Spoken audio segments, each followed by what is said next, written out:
Welcome back to Pro League, everybody, live at the Next One Arena. My name is Valdez. Join with me today for the extra super duper long KeSPA Cup cast. It is Wolf. Yes, that is me. We're having a bit of a chill cast, but this next game coming up is pretty intense. As it is life, considered by many to be the best player in the world, absolutely, unquestionably the best Zerg in the world, is going to have to play a ZVP, the matchup where Zergs have been struggling a lot since the removal of the Swarm host. And we'll see how Terminator wants to play this series. Terminator's a guy, he's really smart, and I think a lot of people are saying, oh, it's life. Okay, easy win. You know, life, just go in there, do your thing, you're fine. But I think Terminator's going to give us good games. I don't think it's going to be as one-sided as a lot of people think. I think life will win, maybe 3-1, maybe 3-2, but I think Terminator, you know, has a decent chance as well. All right, let's do our map picks and bans.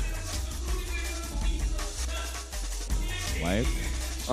What do you think we're going to see a ban from for life? Well, I guess we don't have much time to think about it. Bonnie is what I was thinking, but like I was trying to think of another one. I was thinking about the map pool. I'm like, I'm still used to the old one. Inferno pool's 100%. Oh, I'm so spot on. How do you do this, Wolf? I mean, Inferno pools is like going to be banned 100%. Inferno pools is never banned. I'll stop myself there. All right. Expedition lost game 1. I think that makes sense for life. Get off to a good start. Good map. Echo to follow things up. And 2-player map. I might see Coda next. Oh, Iron Fortress first. Maybe Coda probably after this. You know, I don't really follow like the scenes outside of like the Korean scene as much, so I'm not as familiar with these maps, to be totally honest. I know Iron Fortress really well because it's in the GSL. It's one of my least favorite maps in the GSL, but anyway, I mean, PVC is interesting on that map just because 3rd and 4th bases for both races is kind of iffy. Yeah, I mean, Iron Fortress. See a lot of Protoss aggression. Iron Fortress is like a playable map. It's not like one of those maps like Infernal Pools, which is just like everyone is like, no, I'm not even going to touch that. Yeah. We're going to go into our little interviews beforehand, so check this out if you can speak Korean. 시드 받아서 진출해서 일단 기쁜 것 같아. 다 거의 아는 사이라서 없는 것 같아. 제가 일단 올라가고 아무나 만나도 괜찮을 것 같아. 일단 성주가 요즘 잘 나가니까 성주가 가장 강력하다 생각해. 딱히 없는 것 같아. 그것도 딱히 없는 것 같아. 그냥 그것도 생각이 없는데 그냥 놔두면 될 것 같은데 뭐가든 그냥 파수기가 좀 싫어요. 너무 사기 같아. 이번에 열심히 준비해서 잘할 테니까 많은 응원 부탁드려요. 해왔던 대로 잘해보자. 안녕하세요. 진에어 그리닝스 하재상입니다. 김민철 선수 라이벌이라 가지고 딱히 없는 것 같아. 성주? 그냥 잘해. 그냥 부모님께 다 드리려고. 오랜만에 다시 방송 경기로 찾아뵙는 것 같은데 좋은 경기력으로 팬분들 즐겁게 시청하실 수 있도록 하겠습니다. 재상아 잘하자. 일단 토스라서 좀 껄끄럽긴 한데 재밌게 봅시다. 16강부터 만나게 되는데 서로 좋은 경기 했으면 좋겠어요. KT 로스터 라이브 이승현 vs G-Air Green Wings Terminator 하재상.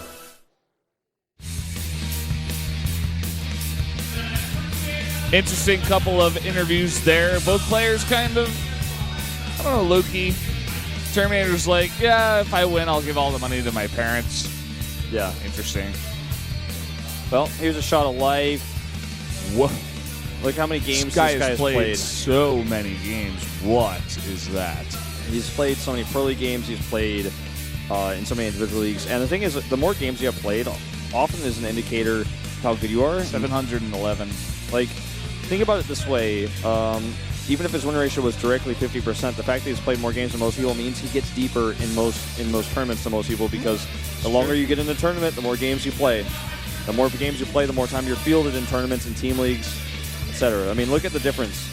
Terminator's played not even close to 200 matches, not even 150. And his win rate is quite bad, actually. It's down there like 35%, maybe 40. And yeah, I mean, he's going up against literally the best Zerg in the world today. A lot of people are saying, you know, after the Stormhost change, that Protosses are pretty advantageous in this map. They can get ahead, do that Blink Stalker, Sentry Pressure, and we'll see if that comes into play here, or if Life can just kill him before it even gets to that. That's the question. I feel like Life is definitely going to show us maybe some early pools, some early roach aggression. Expedition lost is the first game, and we all know how that ice has made for some crazy proxy hatch maps. We saw in Pro League recently, not on this map, but a different map. Rogue, and some crazy spine crawler shenanigans. I mean, we've seen Zerg players try to get creative in this time of sadness in DVP. The Zerg Depression. In the Great Zerg Depression. Yeah. This is like the third or fourth one now, I think. I think so. So it's a Great Zerg Depression of 2015. Let's go to the game, guys. Game number 1, Life and Terminator on Expedition Lost.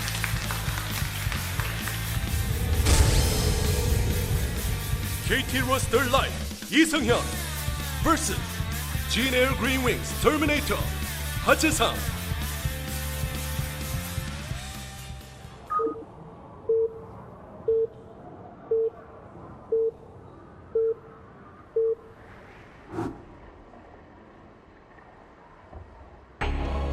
Up here in the top right in purple, the Zerg player, the best Zerg in the world, he is Life.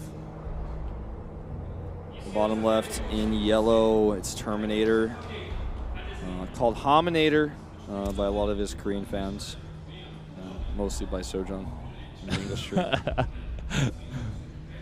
His last name is Ha. That's where the nickname comes from. It's a cool last name. Yeah. It's better than mine. Ha. I don't know. I like Valdo's is pretty good. That's it's it's like what you've modeled your ID after as well. Yeah. It's like it's where you got the nickname Blendin' Velvet from. Blendin' Velvet. You should bring it back. I was actually, we went to the League Korea Champions yesterday, and Papa Smithy, League caster from Australia, was visiting, and he was there with us in WCG when I was being called Blendin' Velvet. Mostly that whole tribe, that whole Blendin' Velvet charade was led by Clutch, actually, who was also there. He's, I think he does World of Tanks and some Mortal Kombat even. Yeah, he's doing a lot of Mortal Kombat work, working with ESL, I believe. I love Clutch. So enthusiastic, such a great guy, great personality. He knows a lot about hair too. He does as well. Yeah. So obviously that gives some points in my book. But yeah, like WCG, a great tournament, a lot of history. Before we get into too much nostalgia feels, this is going to be a gateway opening for Terminator rather than a Forge opening on this map. He's going to probe scout pretty early, see that Life has gone hatch first. And he's going to come in here and check the pull timing, see if there's been any gas taken. A drone comes down just to clarify for Life what's going on. Make sure there's no cannons going up behind his base because he didn't drone scout early, just Overlord scouted. Our Observer very helpfully tells us where the Nexus will be. Yeah, that's where Thank you, Observer. And Life is going to put down a third base. Yeah. As he sees the Nexus with his Overseer here, or Overlord, I should say, and he's very happy with his decision. Okay, normal timing for the Nexus after Gate. There are some scary timings with Warp Gate research coming out this quick with Gate Nexus Core that Life will have to be concerned about with such a late pool and obviously such late gas. Yeah. The speed is going to be ways away, so he's definitely going to want to be ready for anything and everything that might come at him out of those gates. It's funny how Life plays this early, actually. We see a lot of Zergs when they feel confident against Protoss. They just put down a pool first. They're like, okay, I'm just going to be safe. I'm not going to die to any cannons. I'm not going to die to anything, and I can win regardless of my later economy play. But Life, he kind of takes the other route. He's like, I'm going to put down two hatcheries before pool, and there's nothing you can do about it. I'm totally fine. With no Forge, no cannoning going on, and a normal Protoss opener, you're going to be totally fine. Even if it was like a one-base 4-gate, there are ways to defend this. It's tough, and in most cases almost impossible, but very confident opener here for Life, and this is just starting the series off for him in a very economic sense in game number 1 of this best of 5. Chrono boosted warp gate research, something to keep an eye on here. As I was saying, this is the weakness of this super fast third hatchery is gateway timing, so he has to be very careful about that. May just put on some pressure too, delay some mining, force out some units so that Life really can't get that saturated. I think that's the idea. I would expect to see some gates go down here at the front. Yeah. Let's see. Let's see what he does. A few lings are coming up here. They're going to try to come in here and see if there's like a Stargate being added and see if we can find how many gates are boost again. 2 gates. He's going to commit to the pressure for sure. Like how many more gates he's going to add though, Valdez. That's what we got to keep a close eye on. That's what those lings want to check too. And Life, he's got to identify this. He's making some drones. And even pretty close to supply block. Now adding some gas.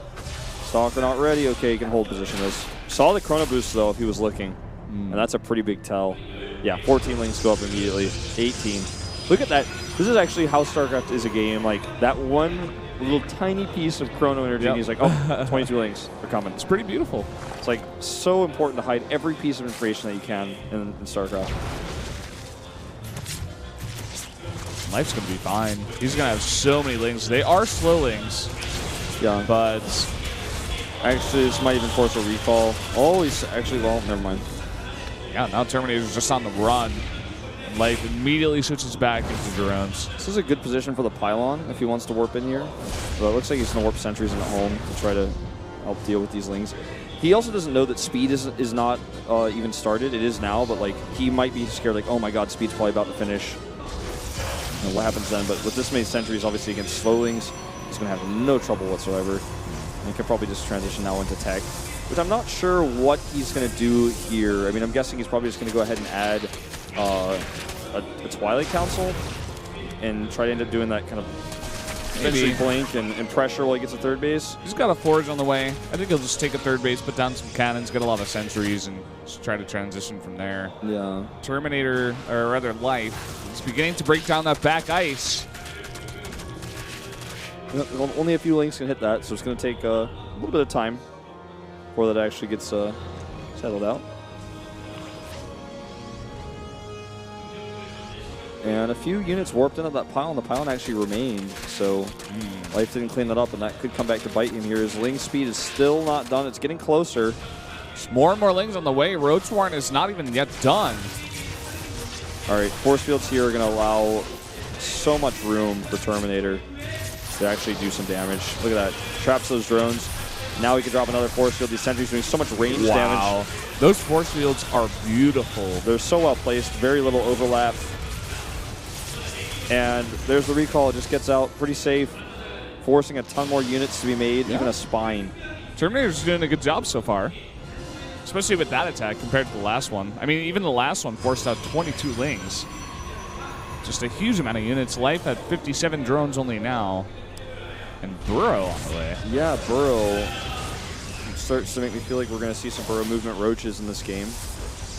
That's a ways away, though, as he's going to have to get speed first. These lings, yeah, there's a lot of them, but there's plenty of sentries. All the sentries survived, and he didn't use all of his energy either. So holding this base should be a piece of cake for Life, or excuse me, for Terminator against Life here. And even the Mothership Core out there floating around to identify where the lings are. Look at this, a huge swell of roaches. Like you said, just trying to put on the pressure with the Burrow and speed. And let's see what this Phoenix sees. This is actually very important. Sees some of those roaches, but is he paying attention? He's going to have to be very careful to try to hold these bases. Yeah, and he doesn't have a robo. He's going down that blink +2 path like I was talking about, so... Yeah, he definitely needs a robo sometime soon. There it is. Okay. Cannons are going to give him some flexibility here as well, at least detection. Burrow movement, you know, we don't even know if we're going to see that this game, but Burrow alone can be very difficult to deal with if it's microed correctly against small groups of units.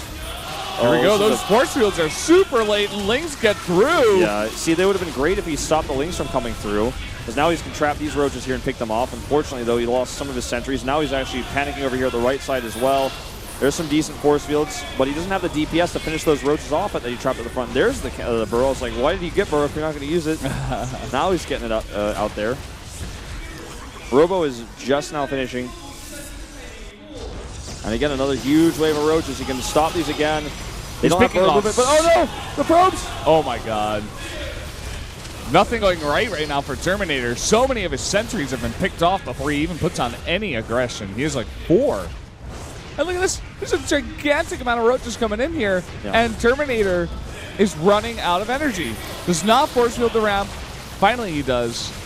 And I don't know. Life can just continue putting on the pressure. The Must, of course, not going to do enough damage to push this back. And yeah, this is just... this is Life aggression you're seeing. Look at this. He's coming from the right side now. Force fields can only buy so much time. Even with 3 cannons here, he's going to be able to come over here and start picking those pylons away. So pylons go down, he's going to end up losing power. He's going to lose the cannons as well. And once those force fields fade, he has to replace them, but he's running very low on energy. And even the roaches that are on the high ground alone here are going to be able to pylon goes down for everything there. And yeah, I mean, I guess that's just going to be it. Too much aggression out of Life that Terminator was not able to hold. And he's even going to have burrow movement here in a bit, but I don't think it's going to matter. This game is over. Just good control of the Life and good patience. There's burrow movement, as you said, not necessary here. And yeah, I mean, just looking at this game, I don't feel like Terminator made any huge broad mistakes. His third base was kind of late, but he did commit to aggression that didn't do as much damage as he would have liked. GG. GG. Terminator didn't really get the scout. His robo was a bit late. And yeah, there you go. Expedition loss goes to Life. Kind of what we were expecting, but I didn't expect it to be that one-sided, to be honest. Just the way it ended, too. I mean, it just looked like an overwhelming flow of roaches there. There were small advantages that Life had that led to that point. But boy, man, I'm excited to see the rest of this series because Life is just, I mean, he tore Terminator apart like, you know, wrapping paper on a new present, man. He just opened the number 1 in the scoreboard. I'm gonna put that up at the top of the screen. What? Good one. Man. I like it. It's good. You're making it work. Unwrap that 1. Put it up on your scoreboard. There you go. You're ahead 1-0. That's the way it works. Terminator getting some words from his